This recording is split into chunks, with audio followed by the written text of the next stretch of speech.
જોગીદાસ બાપુ ખુમાણ ધણહેરમાંથી નીકળ્યા. એક 18-20 વર્ષની દીકરીને જોઈને એટલું પૂછ્યું, દીકરી કોઈ છે આજુબાજુમાં? ના, મારા મામાને ત્યાં મોટી થાઉં છું, મા બાપ મરી ગયા છે.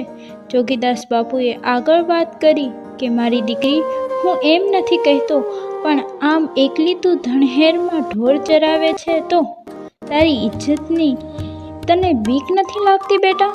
ત્યારે એક 18-20 વર્ષની દીકરી જવાબ આપ્યો કે મારા વિસ્તારમાં જોગીદાસ બાપુ ખુમાણના બહારવટા છે. બાપુ, કોની તાકાત છે કે મારી સામે કોઈ જોઈ શકે?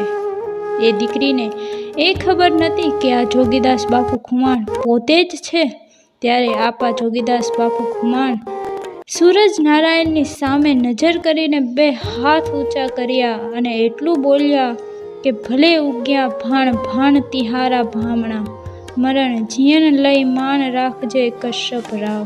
હે કશ્યપના પુત્ર સૂરજનારાયણ, મારું બહારવટું હાલે કે ના હાલે, પણ આવી 18-20 વર્ષની દીકરીઓ જો મારી ઉપર આંધળો વિશ્વાસ રાખીને આમ વગડામાં ઢોર ચારતી હોય તો હું જીવું ત્યાં સુધી મારી ઇજ્જત આવીને આવી રાખજે બાપ.